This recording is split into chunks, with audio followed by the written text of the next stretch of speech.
আজকের প্রথম খবরটা হলো করিমগঞ্জ নাম বহাল রাখার দাবিতে 2 লক্ষের বেশি স্বাক্ষর সমেত স্মারকপত্র প্রদান। করিমগঞ্জ নাম বহাল রাখার দাবিতে রাজ্যপালের কাছে 2 লক্ষের বেশি স্বাক্ষর সমেত স্মারকপত্র প্রদান করা হলো। মঙ্গলবার গৌহাটি হাইকোর্টের বরিষ্ঠ আইনজীবী হাফিজ রশিদ আহমেদ চৌধুরীর নেতৃত্বে জেলা আয়ুক্তের মাধ্যমে রাজ্যপালকে স্মারকপত্র প্রদান করলেন জেলার জনসাধারণ। এদিন উপস্থিত ছিলেন জেলা বার অ্যাসোসিয়েশনের সভাপতি আতিকুল বারী চৌধুরী, আহমেদুর রহমান তাফাদার, হুসেন আহমেদ চৌধুরী, আইনজীবী প্রদীপ কুরি, আইনজীবী দেওয়ান সেলিম, প্রাক্তন ছাত্রনেতা জুনেদ আহমেদ, কবির আহমেদ, মৌলানা আব্দুল ওয়ারিস সহ অন্যান্যরা। স্মারকপত্র প্রদান করার পর সাংবাদিকদের মুখোমুখি হয়ে বরিষ্ঠ আইনজীবী হাফিজ রশিদ আহমেদ চৌধুরী বলেন, হিমন্ত বিশ্ব শর্মার নেতৃত্বাধীন সরকারে প্রতি বুধবার ক্যাবিনেট বৈঠকে নতুন নতুন সিদ্ধান্ত গ্রহণ করা হয়। নিজের ইচ্ছে খুশি সিদ্ধান্ত নিচ্ছেন বর্তমান মুখ্যমন্ত্রী। রাজ্যের শিক্ষিত যুবক যুবতীদের সঙ্গে চাকরি প্রদানের নামে যেমন প্রতারণা করা হয়েছে, তেমনি ডিলিমিটেশনের নামে সংখ্যালঘুদের টার্গেট করা হয়েছে। মানুষের ভোটে নির্বাচিত একজন জনপ্রতিনিধি সংবিধানের শপথ নিয়ে মুখ্যমন্ত্রীর আসনে থেকে যেসব মন্তব্য করেন তা রীতিমতো আশ্চর্যজনক। অন্যদিকে আইনজীবী জ্যোতিষ পুরকাইস্ত বলেন, রবীন্দ্রনাথকে সামনে রেখে নিজের রাজনৈতিক উদ্দেশ্য চারিতার্থ করেছেন মুখ্যমন্ত্রী। রবীন্দ্রনাথ করিমগঞ্জের নাম শ্রীভূমি করার পরামর্শ কোনোদিনও দেননি। আজকের পরবর্তী খবরটি হলো মনমোহনের মৃত্যুতে রাষ্ট্রীয় শোকের মধ্যেই ভিয়েতনামে রাহুল কটাক্ষ বিজেপির। প্রাক্তন প্রধানমন্ত্রী মনমোহন সিংয়ের প্রয়াণে পালিত হচ্ছে 7 দিনের রাষ্ট্রীয় শোক। আর এই আবহে ভিয়েতনাম সফরে গেলেন লোকসভার বিরোধী দলনেতা রাহুল গান্ধী। এ নিয়ে সোমবার তাকে কটাক্ষ করেছে বিজেপি। গেরুয়া শিবিরের দাবি, নতুন বছর উদযাপনের জন্য ভিয়েতনামে গিয়েছেন রাহুল। বর্তমান পরিস্থিতিতে তা শুভনীয় নয়। এভাবে কংগ্রেস সাংসদ মনমোহনকে অপমান করেছেন। বিজেপি রাহুল গান্ধীকে পর্যটনের নেতা বলে কটাক্ষ করেছে। কংগ্রেসের তরফে অভিযোগ তোলা হয়েছিল, কেন্দ্রীয় সরকার মনমোহন সিংকে তার স্মৃতিসৌধের জন্য নির্ধারিত জায়গা দাহ না করে তাকে অপমান করেছে। তারপরই হাত শিবিরকে বিঁধল বিজেপি। দলের মুখপাত্র শেহজাদ পুনাওয়ালা একটি সর্বভারতীয় সংবাদ মাধ্যমকে বলেছেন, দেশ যখন প্রাক্তন প্রধানমন্ত্রী মনমোহন সিংয়ের মৃত্যুতে শোক পালন করছে, তখন রাহুল গান্ধী নতুন বছরকে উদযাপন করতে বিদেশে উড়ে গিয়েছেন। কংগ্রেসের তরফে পাল্টা প্রশ্ন ছুড়ে বলা হয়েছে, রাহুল যদি ব্যক্তিগতভাবে ভ্রমণে গিয়ে থাকেন তাহলে বিজেপি নেতারা বিরক্ত হচ্ছেন কেন? প্রসঙ্গত, গত সপ্তাহে প্রয়াত হন মনমোহন সিং। তার বয়স হয়েছিল 92। দিল্লির নিগমবোধ ঘাটে তার শেষকৃত্য সম্পন্ন হয়। আজকের পরবর্তী খবরটি হলো, বার্মিজ গরু বোঝাই লরি আটক 5 গ্রাম পুলিশের, ধৃত চালক। বার্মিজ গরু বোঝাই লরি আটক হল 5 গ্রাম পুলিশ, পাশাপাশি চালককে গ্রেফতার করা হয়। মঙ্গলবার গোপন সূত্রের খবর পেয়ে 5 গ্রাম পুলিশ লরির পিছু দাওয়া করলে কাটিগড়া গোবিন্দপুর এলাকার টান্ডাপুর গিয়ে আটক করতে সক্ষম হয়। লরিতে 10টি বার্মিজ গরু উদ্ধার করে পুলিশ। ঘটনাস্থল থেকে AS11 FC 5586 নম্বরের লরিসহ 10টি বার্মিজ গরু নিয়ে আসে 5 গ্রাম থানায়। আটক লরি চালক হলেন কাছাড়ের বরযাত্রাপুরের আলিমুদ্দিনের ছেলে নূর আহমদ। আজকের পরবর্তী খবরটি হলো, প্রাক্তন প্রধানমন্ত্রী মনমোহন সিংয়ের প্রতি শ্রদ্ধা জানালেন বাংলাদেশের অন্তর্বর্তী সরকারের প্রধান উপদেষ্টা মোহাম্মদ ইউনূস। প্রাক্তন প্রধানমন্ত্রী মনমোহন সিংয়ের প্রতি গভীর শ্রদ্ধা জানিয়েছেন বাংলাদেশের অন্তর্বর্তী সরকারের প্রধান উপদেষ্টা অধ্যাপক ডক্টর মোহাম্মদ ইউনূস। মঙ্গলবার ঢাকায় ভারতীয় হাইকমিশনে গিয়ে প্রাক্তন ভারতীয় প্রধানমন্ত্রীর প্রতিকৃতিতে পুষ্পস্তবক অর্পণ করেন অধ্যাপক ডক্টর ইউনূস। পরে তিনি হাইকমিশনে খোলা সুখ বইতে সুখবার্তা লিখেন। জানা গেছে, ভারতীয় হাইকমিশনার প্রণয় কুমার বর্মা মঙ্গলবার বেলা 11:30টায় রাজধানীর বারিধারায় ভারতীয় হাইকমিশনে প্রধান উপদেষ্টাকে অভ্যর্থনা জানান।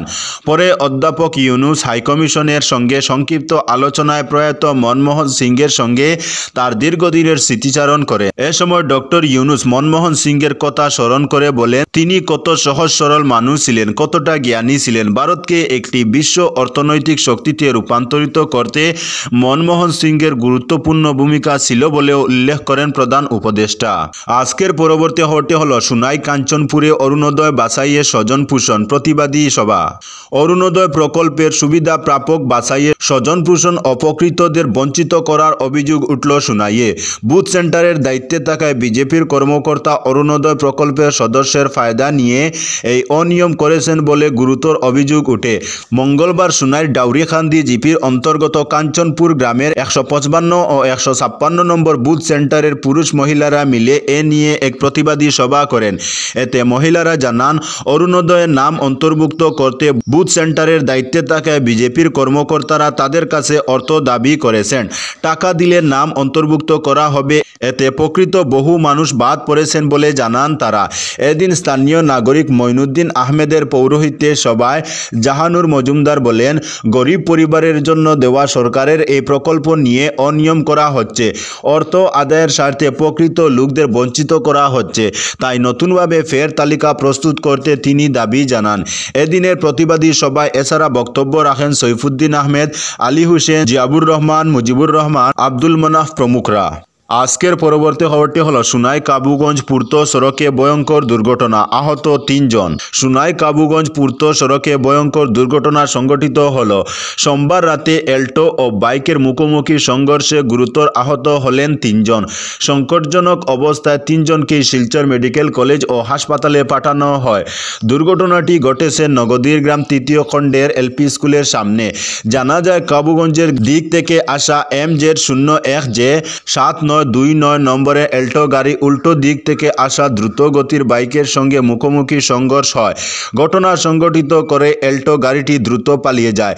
দুর্ঘটনার পর স্থানীয় মানুষ আহতদের উদ্ধার করে 108 অ্যাম্বুলেন্সে শিলচর মেডিকেলে পাঠান।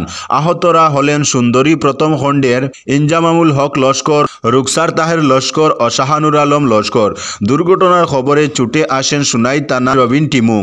পুলিশ প্রাথমিক তদন্তে দুর্ঘটনা সংঘটিত করে পালিয়ে যাওয়া এল্টো গাড়িটি নগদীর গ্রাম 4th খণ্ড এলাকায় কচুদরম সড়কের পাশ থেকে উদ্ধার করে। দুর্ঘটনাগ্রস্ত গাড়ি দুটি নিজেদের হেফাজতে নিয়েছে পুলিশ। আজকের পরবর্তী খবরটি হলো রঙ্গিয়া হত্যাকাণ্ড, পশ্চিমবঙ্গ থেকে গ্রেফতার যুব মোর্চার সভাপতি সহ 4 জন। রঙ্গিয়ার ধর্মেন্দ্র নাথের হত্যাকাণ্ডে 4 জনকে গ্রেফতার করল পুলিশ। পশ্চিমবঙ্গ থেকে ভারতীয় জনতা যুব মোর্চার রঙ্গিয়া টাউন মণ্ডলের সভাপতি অনুষ্ময় কলিতা সহ 3 জনকে হত্যা মামলায় গ্রেফতার করা হয়েছে। বাকি ধৃতরা হলেন মনিকা কতি, বিকি লস্কর এবং নিতু কলিতা। অন্যদিকে অভিযুক্তদের রক্ষা ও পালানোর সুবিধা করে দেওয়ায় বিহালির পঙ্কজ শর্মা ও সঞ্জয় সরকারকে আটক করা হয়েছে। উল্লেখ্য, রাজ্য বিজেপি সভাপতি ভবেশ কলিতার গৃহকেন্দ্র এলাকায় বিজেপি নেতার বিরুদ্ধে হত্যার অভিযোগ ওঠার পরেও বিজেপি নীরবতা বজায় রেখেছে। খুনের অভিযোগে গ্রেফতার হওয়ার পরেও ভারতীয় জনতা যুব মোর্চার রঙ্গিয়া টাউন মণ্ডলের সভাপতির পদে থাকা সভাপতির পদ থেকে বহিষ্কার করা হয়নি অনুমায়া কলিতাকে। এছাড়াও সমাজ কল্যাণ বিভাগের Kamalpur Rangia integrated child development project অফিসারের অফিসে কর্মরত বিজেপি নেতা মনিকা কতির ক্ষেত্রে কোনো বিশেষ ব্যবস্থা নেওয়া হয়নি। এতে খুব দেখা দেয়। উল্লেখ্য, বনভোজনে মারপিটের পর নিখোঁজ রঙ্গিয়ার যুবক ধর্মেন্দ্র নাথের মৃতদেহ উদ্ধার হলো। সোমবার 5 দিন পর পুকুরে হাত পা বাঁধা অবস্থায় ধর্মেন্দ্রর লাশ উদ্ধার করা হয়। উত্তেজনা সৃষ্টি হয়। রাজ্য নাড়িয়ে দেওয়া ধর্মেন্দ্র নাথের ঘটনায় অবহেলার দায়ে রঙ্গিয়া থানার অফিসার ইনচার্জ অজয় বর্মনকে বদলি করা হয়েছে।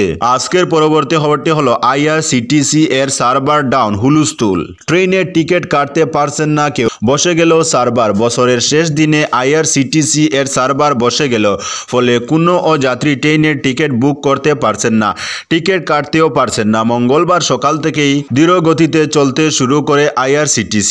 বেলা গড়াতেই সার্ভার একেবারে বসে যায়, অর্থাৎ যাত্রীরা কেউ টিকিট কাটতে পারছেন না। ভারতীয় রেলওয়ের এই ওয়েবসাইট থেকে সবকিছু মিলিয়ে IRCTCর সার্ভার বসে যেতেই তা নিয়ে হুলস্থুল শুরু হয়ে যায়। আজকের পরবর্তী খবরটি হলো দিগরখালে ভয়ঙ্কর সড়ক দুর্ঘটনা, হত শিলচরের 2 যুবক। নববর্ষের প্রাক্কালে ডিটক্সরায় ভয়ঙ্কর সড়ক দুর্ঘটনায় কাছাড়ের 2 যুবক প্রাণ হারালেন। সামাজিক মাধ্যমে জানা যায়, লরির সঙ্গে বোলেরোর সংঘর্ষে 2 জনের মৃত্যু ঘটে। আহত আরও 3 জন বলে জানা যায়। সূত্রের খবর, মৃত 2 যুবক হলেন একজন উত্তর কৃষ্ণপুর আউলিয়া বাজারের বাসিন্দা বাপ্পু লস্কর ও মধুরবন্দের বাখরসা মুকাম এলাকার বাসিন্দা শাহাদত লস্কর। বাকিদের অবস্থা সঙ্গীন বলে জানা গেছে। ভাইরাল ভিডিওতে দেখা যায় বোলেরোর ভেতরে বাপ্পু লস্করের মৃতদেহ পড়ে রয়েছে, বাকিরা রক্তাক্ত অবস্থায় গাড়ির বাইরে রয়েছেন। আজকের পরবর্তী খবরটি হলো জিরিঘাটে হেরোইন সহ আটক 1 জন। বছরের শেষ দিনে অর্থাৎ মঙ্গলবার বিকেলে মাদক বিরোধী অভিযানে পুলিশের সাফল্য। লক্ষ্মীপুরের SDPO পার্থ প্রতিম দ্বারা মঙ্গলবার বিকেলে জিরিঘাটে অভিযান চালিয়ে 153 গ্রাম হেরোইন সহ এক যুবককে পাকড়াও করতে সক্ষম হয়েছেন। ধৃত যুবক জিরিঘাট থানা এলাকার দিগলির লালমালসম বাইপাস, যার বয়স ছিল 22। ধৃত যুবক একটি অটো চড়ে জিরিঘাট থেকে ফুলেরতলের উদ্দেশ্যে যাওয়ার পথে এসডিপিও পার্থ প্রতিম দ্বারা পুলিশ দল নিয়ে হাউকি পুঞ্জির সম্মুখে অটো থামিয়ে তল্লাশি শুরু করেন। এতে এই যুবকের কাছ থেকে 153 গ্রাম হেরোইন উদ্ধার হয়। তাকে অটোসহ থানায় নিয়ে যাওয়া হয়। তার বিরুদ্ধে একটি মামলা নথিভুক্ত করে তদন্ত চালিয়ে যাচ্ছে পুলিশ। তো বন্ধুরা, আজকের জন্য এতটুকু। পরবর্তী কোনো নতুন ভিডিওতে দেখা হবে, তখন অবধি ধন্যবাদ।